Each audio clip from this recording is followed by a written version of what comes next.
Кітап оқу өзіңді үздіксіз дамытудың негізгі құрамдас бөлігі. Осыны естен шығарма.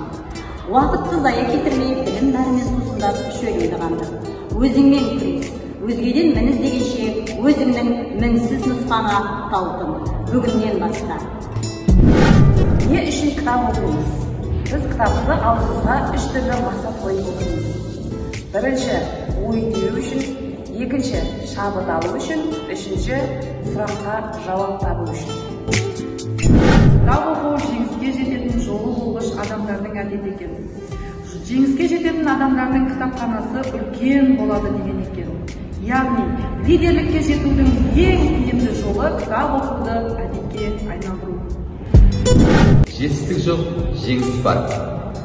Мақсат жоқ, нысана бар. Мотивация жоқ, шабыт бар. Ол үшін кітап оқы, ізден, үйрен, ерімде.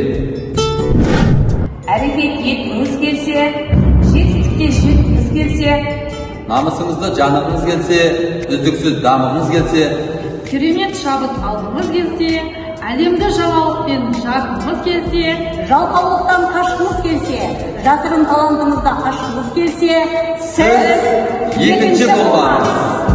Мақсатты емес, мақсатқа апарар жолды белгілеп алу қажет.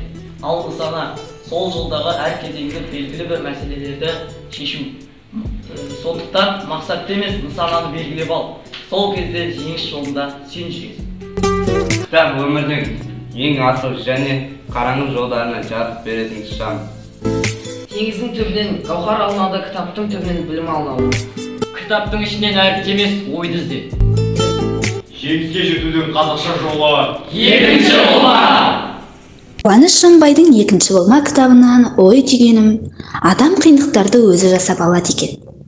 Біз өзіміздің энергиямызды басқаларға жұмсаймыз. Басқалардың қандай киім кигенін, қайда барғанын, қандай көлік мінгеніне назар аударамыз. Бірақ бұл дұрыс емес.